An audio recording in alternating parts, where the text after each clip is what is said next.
welcome to the Soundtrack of Our Lives podcast. I'm Mackayla, and we're going to kick things off with the two hardest questions of all. Who are you, and what have you been up to recently? Hello, my name is Gabby, and I am a concert photographer. So I have been out and about touring and doing shows. I was in Columbia, the country, last weekend doing a couple shows for J Balvin. So yeah, I never know where I'm gonna be. Do you have a favorite place you've ever visited?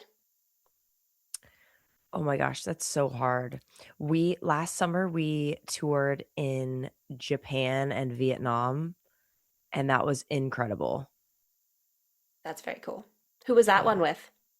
That was also with J Balvin, Okay. and we had a couple days off in Vietnam, so we were really able to, like, immerse in the culture and, like, go eat the f local food and, like, just see the sights, so it was really Mhm. awesome. When you have a day off, what is your favorite thing to do? Well, first of all, it's definitely sleep just because touring can be very, sleep depriving, Mhm. so once we get rested, I always try to go wherever we are and, like, see the local culture, learn about where we are, see a couple sites, always try local food. Those are my go-tos when we have an off day. Do you have a favorite food that you've tried? Oh my gosh. Honestly, I was really excited to try the 7-Elevens in Japan in Japan just because they're, like, so iconic. You Hmm. always see people getting stuff from there. But other than that, like, ramen, sushi, um, trying random, like, boba and just different drinks. I'm the type of person that, like, I can try literally anything. I'll try anything once. So, we would just walk by a shop, and I'd be like, "Okay, I'm trying this pastry, I'm trying this drink, I'm trying this meat," and That's it was so fun. brave. Yeah, we tried octopus Ooh. in, like, little balls. I can't say I loved that one, but, you gotta try it. Yeah, like when are you going to have the next opportunity to do that? Exactly. So we mentioned like favorite place to visit. Do you have a favorite type of venue to shoot? Oh, interesting. I like that question. I think that the every venue is different in their Hmm. own way. So like even if you're playing like a smaller venue, that can be like a really nice intimate experience and you might get photos of like fan interactions that you might not get all the way up to like a stadium which is just this huge crazy experience with so much energy and the fans are going crazy and you can really capture how grand the show and the experience is. Hmm. So I think like each one kind of has its own vibe. I will say I really like the Kia Forum. We played there. I did a show there last summer, and it's big, but still feels intimate with like Hmm. even I walked up to the very last row, and it's like an amazing view. So it's like no matter where you're sitting, it's cool. And then they have an iconic the red wall with like Hmm. all the names of the artists backstage. Yeah. So it's just like cool to see your artist's name there and like just like all the history of all the iconic people that have played there. Do you have a least favorite place you've ever shot?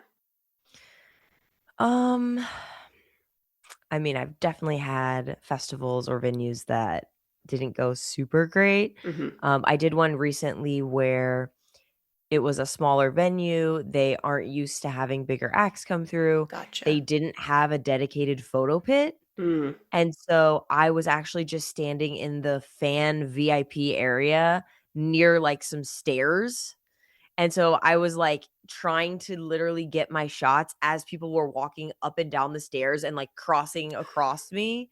And I was just like, this venue is not set up for photography in any way. Hmm. So those kinds of things make it more challenging because you're like, okay, how can I still get the shot even Yeah. though I'm kind of like have some restrictions?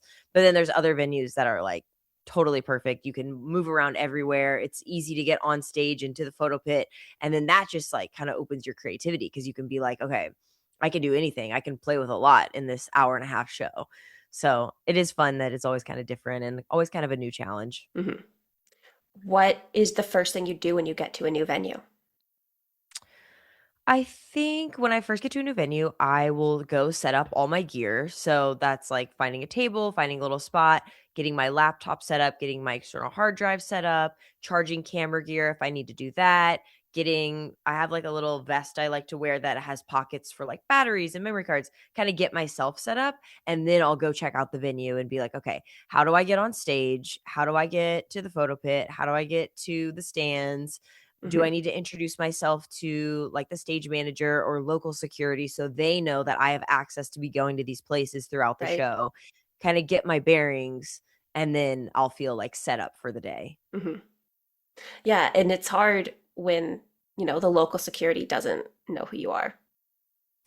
It can be really challenging, and I think that's where, like, I've personally run into some kind of, like, gender discrimination issues because Hmm. it's like, first of all, I look kind of young, and so, like, especially if my hair's back in a ponytail, I have no makeup on, and, like, I've been mistaken for, like, someone who's attending the show by security, or they're like, "You're not supposed to be here," or, like, "Only the first 3 songs," and then you have to be like, "No, here's my credential," like, I can go get the tour manager, like, Right. and at this point, it's like I've done enough times that it's kind of like that's why I try to do that preventative Hmm. stuff where it's like, okay, I'm going out of my way to talk to the venue security ahead of time. I'm going out of my way to introduce myself to the person who's standing at that gate. So that way, when the show's happening and we have limited time and I'm rushing around, I don't have to have this argument. I can kind of like hopefully diffuse the situation before then. But I do think it is unfortunate that, like, especially for women, it's just a lot harder in the music Yeah. industry. And like, there's kind of like an extra barrier there that you kind of have to work through. Hmm. It's very annoying, Super, super. but unfortunately, it is what it is, and we kind of have to work our way through it. Yeah, and I mean, I definitely think it's getting better. Hmm. If you have a really good supportive team around you and like the tour manager and the stage manager are doing their job too, and the credentials are correct, like though, Yeah. although all those little elements really do add up to give confidence and like make it so I can do my job in a better way. But there definitely are times when I do have to be like, no, okay, I'm literally going to get the tour manager and they're going to come yell at you for not doing your job correctly. So Hmm. it you have to roll with it and kind of like let it roll off your back because if even if an incident happens, like I still have to do my job and I have deliverables and photos and videos I have to send. So how Yeah. can you like emotionally regulate and kind of move past that and continue with your job? It's a lot easier said than done. 100%. And I've been in situations where like either myself or someone has just told me like, I was talking with a friend the other day and she was in the photo pit and she was like, "Yeah, security physically grabbed me to try to remove me from the pit." And Hmm. that's when you start getting really frustrated and angry because you're like, "I'm literally doing my job and you are not and you can't touch me. Like what's going on?" So, Yeah. I totally feel for when I hear these kind of stories, I'm like, "Oh man, I've been there and it sucks." And hopefully we can as an industry work on some making some positive changes there. Yeah, I think, as you said, we are making headway, so that's always good. Yeah. What advice would you give to somebody who's kind of starting their first tour as a photographer? Yes. Lots of advice for people just starting out. I actually have a kind of like a mentee who I went to Webster University for college in St. Louis and I studied photography. And so a previous teacher connected me to a few years ago, a current student who was really interested in concert photography. Hmm. And so it's been cool to see their journey and kind of like I've been giving tips to them. So I'll give you some of the tips. And it's cool because she actually made it on her first tour and it has gotten to do some really cool stuff. And I feel, I don't know, like a small part of getting to help with that.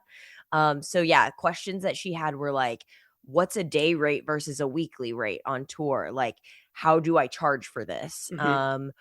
How much should I ask for per diem? Like, what's included in per diem? Is per diem covering my food? Is catering covering my food? Like, there's just a lot of money and like logistical questions that Yeah. maybe if you've never been on tour before, you're not really sure how to handle those things.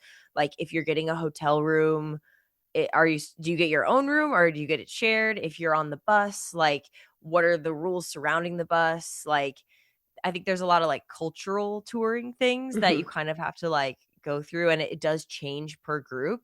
Um, in terms of, like, photography type questions, some logistical questions in terms of, like, what memory cards do you recommend? What external hard drives do you recommend? How can I make my editing workflow a little bit faster? And for those things, I would say I really like, just from an editing perspective, I really like Photo Mechanic. It's what I used to cull my images, and so it just makes your workflow a lot faster. Hmm. In terms of a setup, I just have a portable MacBook Air computer that I use for editing and 2 external hard drives and 2 camera bodies. So I try to keep it like kind of light in terms of gear. I think sometimes people, if it's your first tour, you overpack on gear because you're like, Hmm. I want to do everything. I want to do photo and video and like bring this cool Polaroid camera and this film camera. And like I love the enthusiasm, but you definitely have to like find a middle ground of like Yeah. packing, because you do have to carry your Pelican or your bag around every day in and out of the venue, into the bus, into the Hmm. hotel, into the plane or whatever. So finding those middle grounds and overall just trusting yourself, like you're gonna figure it out. What is the biggest thing you wish you knew when you first started? That's a great question too. I think when I first started, I was just like really unsure of myself. Hmm. Like, the artists would be in the dressing room like 20 minutes before the show, and I would be ready to shoot, but I would be like, should I go in there? Should I take some candids? Am I allowed in there? Do they not want me there? Like, Hmm. should I just wait until the show starts to take photos? And I feel like I kind of just like second guessed myself a lot in terms of like, I don't know what to do. And I think like as you do more and more shows, as you do more and more tours, you kind of realize like, just go with your gut. If they want a specific piece of content, they're going to ask you specifically Hmm. for it. And if not, just do your art. Like they hired you because they like your art and they want you to go with your vision. And so when you can do that, you're going to make the best photos or videos or content or whatever it is, because you're just being you. And Yeah. that's your individuality coming out. And unfortunately, I think you have to learn from that uncertainty. Definitely. And I mean, I've messed up plenty of times, or like just a million little instances where maybe I overlooked a shot. Maybe there was a fan in the front row that had like a really cool sign related to the album or something. And I like walked by and I was like, oh, that's cute. But I like didn't get a photo of it. And then Hmm. like at the end of the night, the artist was like, hey, do you have a pic of that I can post? And I'm like, oh no, I don't. And then you feel horrible. So it's just like learning how it goes, learning your intuition and learning to trust that. So, from the fan perspective, what is something you think fans could do better in terms of like interacting or being in the way of photographers, things like that? I feel like honestly as photographers, it's more our job to like not be in the way of the fans. Hmm. Like, there's a lot of venue situations that I've been at in which the only place I could get the shot that I needed was, like, pretty much, like, blocking the view of the people in the first row, and so I never wanna put myself in a situation where I'm creating a worse fan experience for them because Hmm. they paid to have, like, a great view, and so one thing I try to do is actually just, like, move around and change spots so that if I do have to stand in front of somebody, that I'm doing it for 30 seconds and then I'm moving somewhere else. So I'm not like impeding their experience. Um, in terms of like things fans could do, I think fan culture is really interesting right now because people feel really they feel really excited about the concert, but sometimes that doesn't translate. Like maybe like for J Balvin, for example, he has a sneaker line. And so people are a lot of the times like throwing the sneakers on stage, Ooh, and it's like, I get it, you're really excited, sometimes he signs them, that's really fun, but you're, like, creating kind of like a dangerous yeah. situation, like, you never throwing things on stage is never okay, so, Hmm. like, as a fan, just, like, how you can be respectful but still be excited and, like, enjoy the show, you have to find that balance. Yeah, I would. I don't know why people throw things like that. I know. It's like, if would you want that getting thrown at you? And it can be really dangerous because the artist, like, if the artist is just walking around, like, they can see, "Okay, let me not step on this shoe," but, like, for example, in the last show that I just did in Colombia, there were, like, 40 dancers that have, like, specific choreography Hmm. that is, like, a lot of fast-moving pieces on a pretty slippery stage, and a lot of fans had thrown flowers on the stage, which looked really cute for photos, but it just, like, I was so worried that the dancers were gonna trip the whole time, and, like, in my in-ears, I could hear the stage manager, like, keep saying, like, "Hey, guys, there's more flowers, like, dancers, I need you to be aware of this, like, dancers, just look down, like, there's a lot of hazards on the stage," so it makes me a little bit nervous in those situations, but I know it's coming from a place of them being excited, so it's kinda hard to be upset with them at it. Right. And then it's also creates a worse experience for you at that show because then you spend half the show worrying about that. And you're kinda not really focused on like, maybe the dancers can't really, like, be present in their moment Hmm. because they're trying to, like, make sure they don't trip and cause a scene, which then causes, like, a viral TikTok moment because someone records them tripping and posts it. So, I don't know. Concerts now with, like, so much social media and TikTok and technology, like, it's it's crazy how they've kind of, like, shifted a little bit. Hmm. Like, I remember going and also how expensive they are. Like, I Oh my remember going to gosh. shows It's in crazy. college, I could pay 20 bucks and see 5 of my favorite bands on, like, a Tuesday night, Hmm. and now it's, like, $200 just to see a band or 2, coming to town. So, it's sad that it's not as accessible anymore, and as someone in the industry, like, I want it to be accessible because that's, like, where my love of music and concerts came from is, like, having the accessibility to do that when I was younger. So, I really hope I don't know, Ticketmaster And needs to be regulated and Live Nation, everything, yeah. just And it's creating like a barrier of entry for people because I mean that's how I got my love for the music industry is from going to concerts.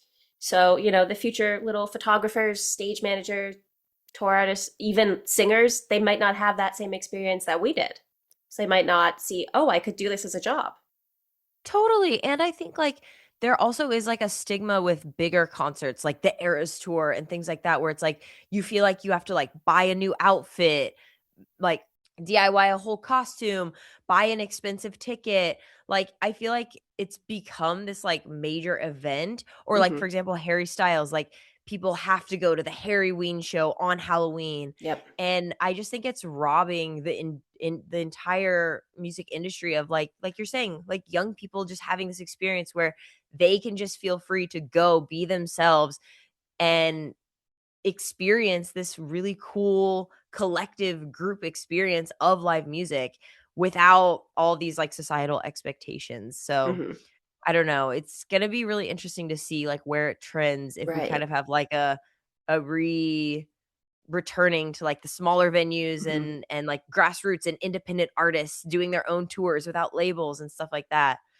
I think we're already starting to see a shift towards that Mhm. because a lot of people are complaining about prices and then artists are like, well, then I don't want to play at the places that are too expensive, so I'll play at the smaller venues. Yeah.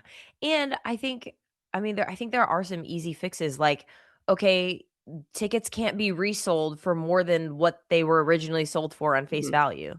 Like that's such an obvious easy one to implement that like Yeah. obviously the companies don't want to implement because they're making money from resales Hmm. and from scalping and all that, but hopefully with some more regulations it can kind of return to being something that's just affordable for anyone to do.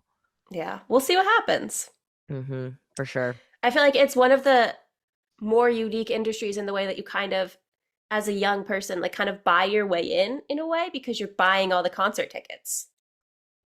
Yeah, I mean, there's a lot of shows when I was first getting started where I bought a ticket to a show, Hmm. brought my little point and shoot camera, took pictures at that show, and then put those pictures into my portfolio. Right. Before I even had like access to photo passes and getting like festival passes and being on photo teams. So like if concerts are less accessible to people, how are up and coming photographers, videographers going to like play around and explore? And like I remember one time I studied abroad in London and literally my friends and I just went to like this little dive bar down the road Hmm. and a band was playing and I had my camera and I was just like literally like 5 feet from the band taking pictures at tons of different angles and like really just exploring my craft. Yeah. And so, young people need to do that to get interested in photography and videography. Hmm. So that's why smaller shows and accessible shows are so important. Yeah. We'll see what happens. Who knows? Who knows? It's kind of scary to think about at times. It really can be. And yeah, I don't know. I feel like every time I go on Twitter, it's like, oh, I just lost the Noah Khan Ticketmaster war, or I Hmm. just lost the Casey Musgraves tickets. And you're just like, this is really sad Yeah. because I know the artists want their real fans who love their albums and, like, relate deeply to the lyrics, like, they want those people to be able to come to shows too. Hmm. So, I think Not just the artists are people gonna have to who step up too. buy the ticket to say they were there. Exactly. We all know people like that. For sure. I Casey Musgraves just did, like, an album release party here near Austin, and, like, it's a really tiny venue that she did it at, Hmm. but then you see videos later on social media where, like, everyone's just standing there and they don't know any of the songs and they, like, don't really know her, and so it's like, why did you even go if you don't know the music? Like, that's crazy to me. Right. I'm like, the only reason I would go to an artist that I don't know that well is if I'm going with like a friend who's very into them. Totally, and that kind of happened to me at South by Southwest. Hmm. It was, Ella Langley and Alanis Morissette, Hmm. and I really liked Ella Langley, and my friend really liked Alanis Morissette, and so we, like, waited in this line for, like, 2 hours, and then we ended up being, like, 4th row, and we Hmm. just got to hear both of them, like, basically do, like, an hour set each, which was just, like, so cool because I was kind of, like, freaking out when Ella Langley was singing and, like, like, obsessed with her, and then my friend was, like, really freaking out when Alanis was on, so I was like, there's definitely, like, a collective joy there that's, like, Hmm. really beautiful. And also, even if it's not an artist you love, you should still be into it. Like, at least pretend. Yes! That's what I was saying because there were some people in front of us that were, on the barricade, and they were literally just, like, had their arms on the barricade, and they just stood there. And I was like, even for the songs I didn't know, like, I'm engaged, I'm swaying, I'm listening, I'm, like, thinking about the lyrics, I'm thinking Hmm. about the beat, I'm watching the guitar player, Yeah. I don't know if it's just that, like, since COVID, people don't know how to, like, act in real life or something, but it's like, even if I don't know the specific lyrics of that specific song at a concert, like, there's a way to be engaged and Hmm. not, like, on your phone or just sitting there, like, you Yeah. can that's how you literally connect with the artist. Personally, I feel if you're in the first three, 4 rows in the barricade, you have to be in. Even if it's like the opener, you still have to vibe. I have found some of my Totally. favorite artists because they were openers. If I wasn't paying attention, I wouldn't have You would have missed found them. out. Yeah. Exactly, and the venue that that show was at was Stubbs, which Hmm. is, like, a small enough venue that, like, it was bright enough that she was looking directly at the first 5 rows of people, and, like, I could almost feel, like, in the first couple songs, I could almost feel her being nervous because I think she Right. was thinking, like, the crowd's not into it, and so, like, our group was trying to, like, be extra hyped to be like, "No, like, this is an intimate setting, this is an intimate performance, like, we wanna feel that energy back and Yeah. forth." So yeah, we need to do a course on, concert culture and how to act at shows, I guess. Yeah, that would be good. And then it also helps the photographers.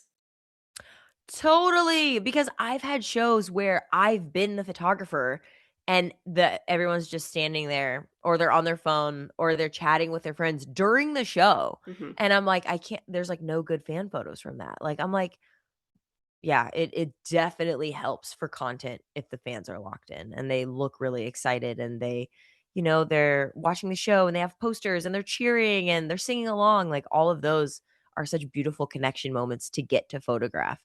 Yeah. So when that is happening at a show, that even gets me more excited to shoot it. And I feel like it also gets the people around you into it. Even if you don't know and you're just dancing along, people next to you are going to start getting into it. Totally. It's all about just like having fun and like the whole point of going is to like share in this collective energy and enjoy. Like I totally you shouldn't have to know any music of an artist to enjoy their show, you No. know what I mean? It Or even definitely crying, helps, but Like there you can go to a Noah Khan show and maybe you're sobbing the whole time, but at least you're engaged right, rather that than is, just yeah. standing in the corner, you know what I mean? Yeah. People sometimes. I know, I know. So, before I ask the last question, was there anything else you wanted to mention or talk about today? I would just say if you are thinking about doing something in the music industry, kind of curious, whether it's photography or any other role, there's so many different elements and pieces that you can be a part of. Um yeah, I would just say investigate it. Like have a curious outlook, maybe talk to some people in the industry, maybe message a couple people that you follow on social media that do it.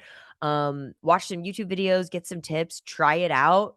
And I just think not even with the music industry, but just with anything in life, the more open and curious you are, and the more you like put that kind of positive energy out into the world, the more it just seems like the more opportunities and the more like good vibes and good energy comes back to you. So, Hmm.